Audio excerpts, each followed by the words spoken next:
Hello everyone, welcome to another tutorial here. Today we're going to be doing some cracks for, rock, stone, concrete, any kind of surface that would require cracks.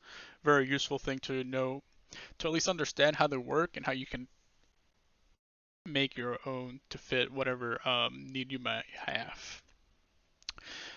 This will be a short one. We're going to turn this into its own little node that you will be able to drag into future graphs and basically reuse this, and you'll be able to fine tune it and it'll update. And we'll also expose some parameters here as we start building so that when you use this in future projects you can tune it without having to go back to the main graph. And it also is very useful because it saves space in your main graph and you don't have like all the crack inner workings in there. Alright, so let's get started so we don't go too crazy in time here. So we're going to start with a tile generator. Now there are many ways to do this. This is just one of the ways that you can do. And the more you understand the process, the more you'll be able to like break out and go your own way basically. So we're going to do 8 and 8 on the X and the Y. We're going to leave our pattern the same as brick. For size mode, we want to turn our stuff here into pixels because we're going to expand from the pixel. And then we just want to randomize them a bit. So we're going to turn the offset to 0.5, our offset random all the way up, our X position random up, our Y random all the way up, our rotation random all the way up, and then our luminance, we're going to turn, I'm going to leave it at 0 for now. I'm just going to show you what that does. You can find luminous random in a lot of the tile generator type stuff, this tile sampler, and all the type of tile generator nodes. So we're going to use a distance because we're trying to expand from the pixel. And as just to be safe, we always go with 5,000 when working with the distance node, just to make sure that the pixels are stretching or pushing as far as possible. Just a safe number there.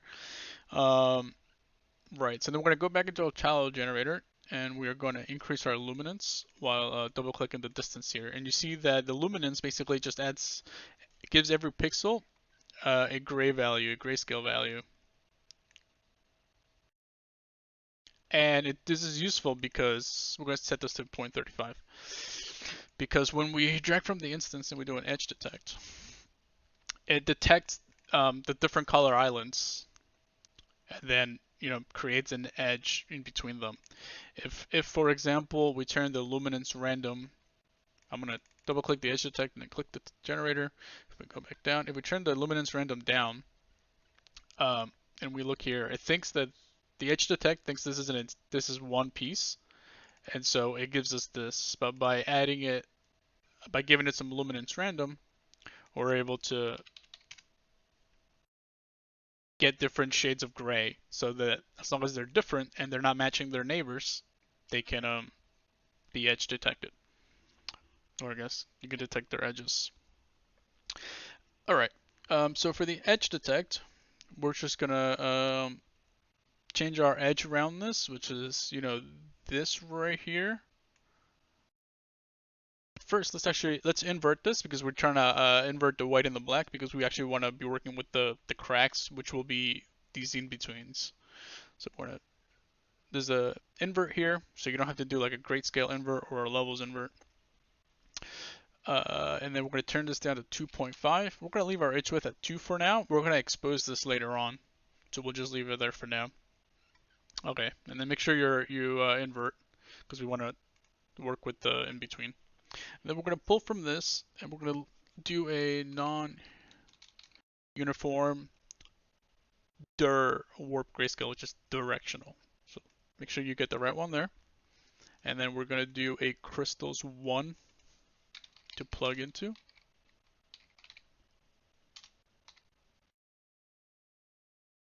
Just like that. Don't forget, keep yourself organized. And then for the non-uniform directional, we want to do an intensity of 15. Everything else can stay the same. Does this do anything? No. So we just leave it at 1. Alright, for our crystal, we're going to do a scale of 20. And what this is doing, it is using this noise to push around our edges basically. And it's making the cracks look a little bit more natural. And if you want it to be less noisy, you can turn the scale down here, right? Depending on what you need. And then we're going to pull from this, and we're going to do a multi-directional warp grayscale. So not the same, different node here. And we're going to do a Perlin here, Perlin noise. And we're just going to hook things up real quick, and then we'll change them. We're going to do a levels, plug this into the bottom. We're going to go into our Perlin down here and do a scale of 8. For the levels, let's go into the values here, and let's do for the level in high, we're going to do 0.75. So just the second one here. Now we're going to go to our multi-directional warp grayscale, and we're going to change this the warp angle here to 90. Doesn't really matter, it's just like pushing the stuff in a certain direction. I'm just going to go with 90. And then we want to change this mode, this is important, to min. So what it's doing, it's breaking up our cracks so that some cracks fade towards the surface, and this will make some deeper than others. That way you don't have all the cracks like sitting on the same depth, basically. All right, let's get some space here, move this back. And then from this, we're going to do another multi-directional warp grayscale. So I'm just going to copy paste this guy here, boom, boom, and plug this into the top. And then hold Alt and click to disconnect. And then we need a cloud 2, one of my favorite nodes. Plug that into the bottom. And then we're going to change our scale for this guy to 2, like that. For the multi, we're going to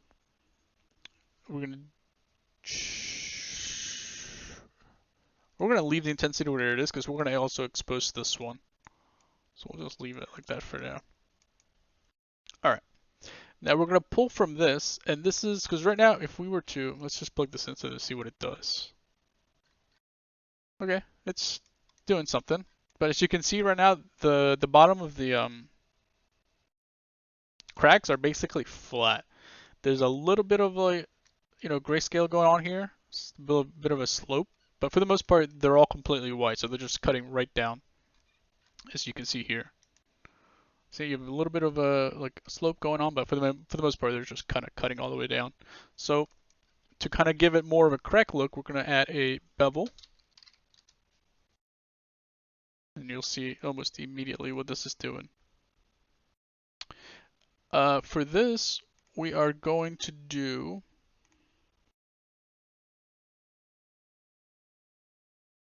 let me see here.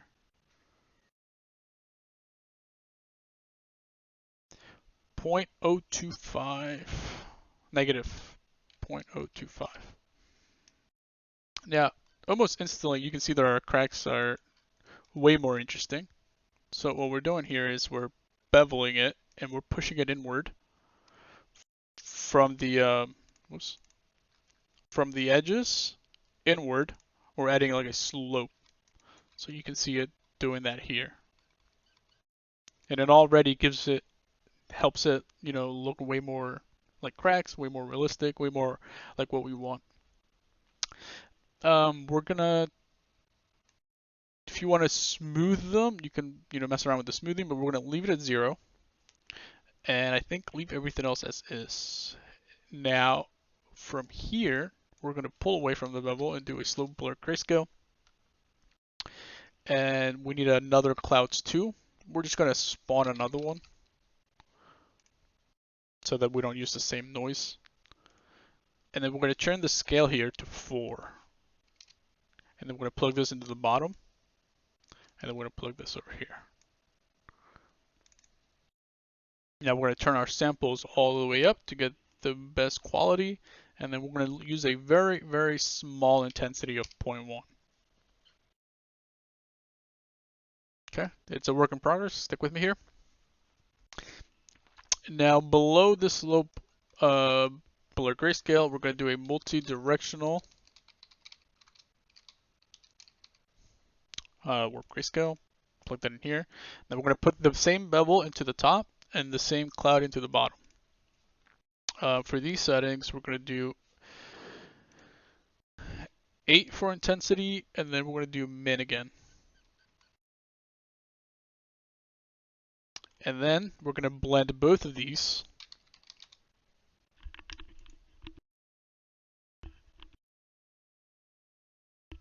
And we're going to do the blend mode. We're going to leave it as copy. We're going to put the bottom one. The bottom one will go into the middle, and this one will go on top. And then we're going to set the blend here to 0.4. Okay, it's looking like that.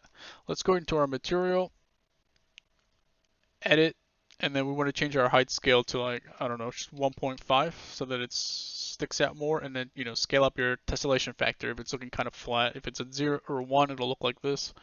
You know, give it some more room to breathe, some more vertices. All right. Now we're going to move this. We're almost done with this. We're going to move this stuff back a little bit. And then we're going to do a Perlin noise.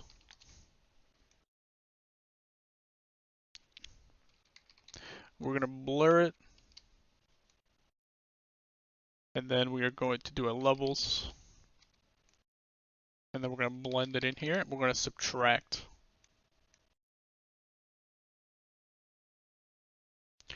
And then we're going to change our subtract. We're gonna make that into an exposed. For our Perlin noise scale, we're going to do 8. You can change the random C because I think we already used a Perlin noise earlier, so we're going to just change it to 1. So it's a little bit different from that one. Our blur is going to be set to 2. And if we turn your quality slider all the way up. And then for the levels, we are going to do point. Actually, the first one's at 0. The next one's at. Actually, let me look at this real quick. We're going to auto levels this. So just hit this button here. And it's going to auto level it for us. And that's all we need to do.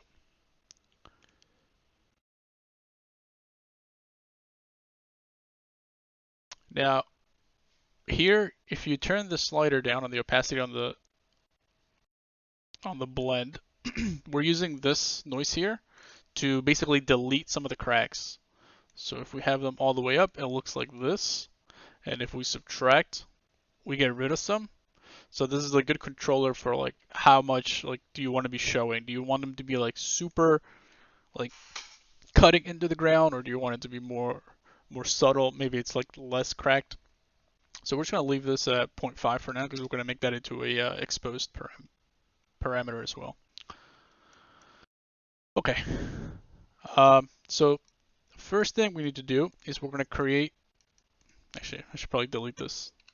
We're going to create an output. So type in output, and that's pretty much it. Now what this does is we need to plug this in here so that it knows what to output. We're basically just going to be outputting this information. So it's not necessarily a height map. It's just, you know, just like any other grayscale texture.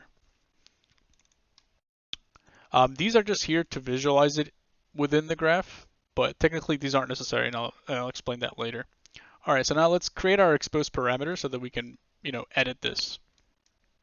So first, we're going to go into our tile generator, and then we're going to go into our X and our Y, and we are going to expose as new graph input. And we're going to call this XY amount. Let's just call this one XY.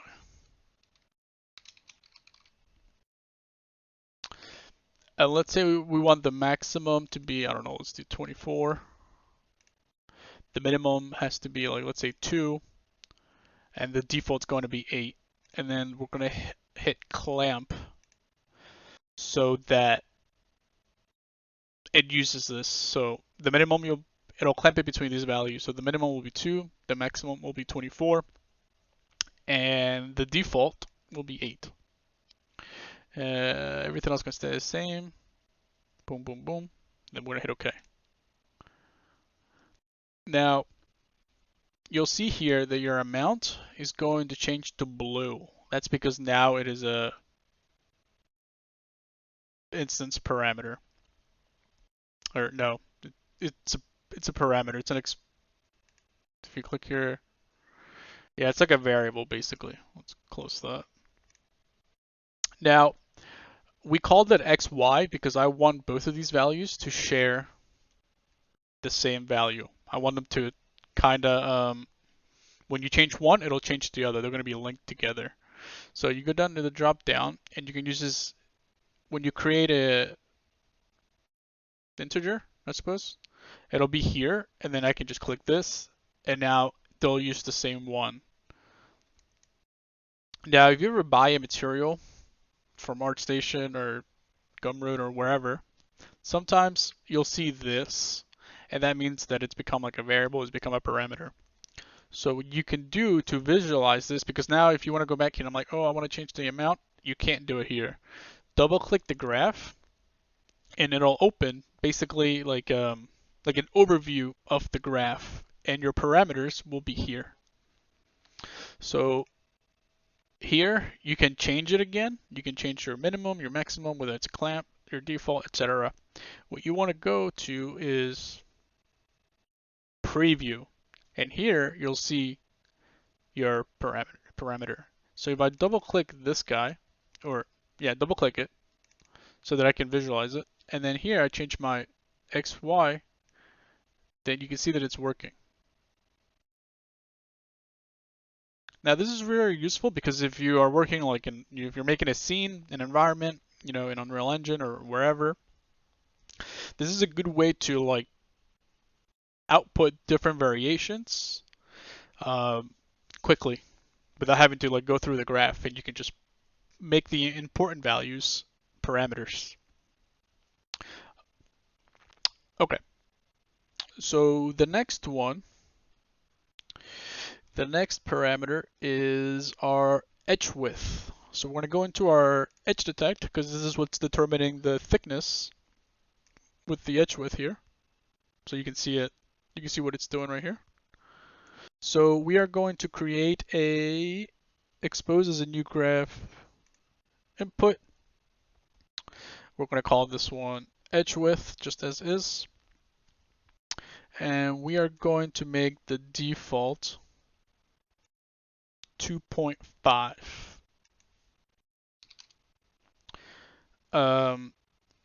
I think the lowest this goes is 1. So we'll just leave it at 1. And for our max, I guess we could just leave it at 16. Why not? And we'll clamp it again and then hit OK. Now again, it'll turn blue. If you double click outside and anywhere not a node, now you'll see this here.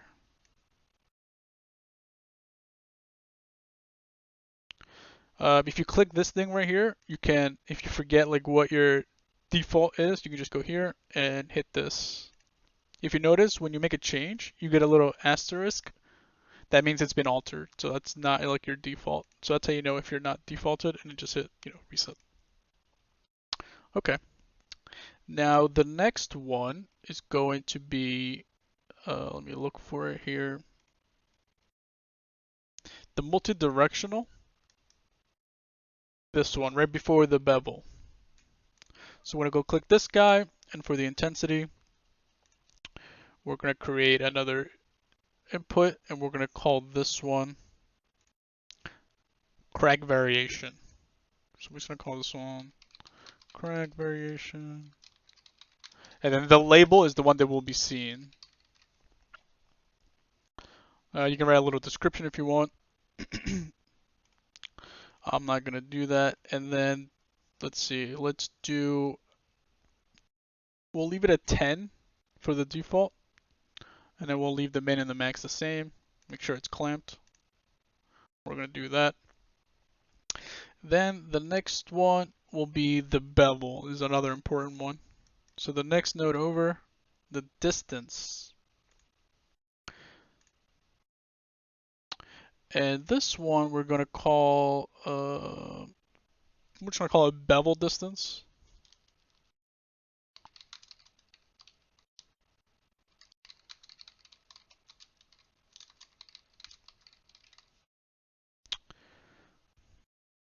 Okay. We are going to leave the default at negative 0.025. We can do -1 and 1 should be fine, and clamp it. And I think there's one more we're going to do. Alright, the last blend in the graph, we're going to do one for the opacity. And we're going to call this one just breakup.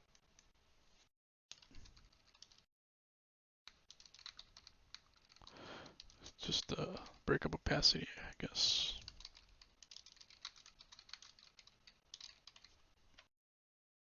We'll do a default of 0.5, and obviously the blend only goes from 0 to 1. So let's do that, boom, boom. Okay. Now I'm going to double click out in the graph, and I'm just going to double check these values. We got 8, 2.5 for the edge width, for the crack variation 10, for the brick opacity, let's go with 0, and then leave that at negative 0.025. So there are our cracks.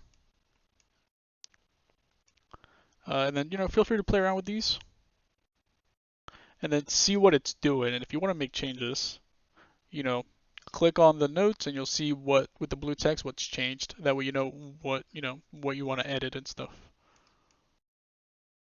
Okay, is there anything else? Nope, that's pretty much it. So I'm going to end the tutorial here, and then we're going to pick up with the concrete now that we have this out of the way, and then we'll be using this in the concrete tutorial. So I'll see you guys in the next one.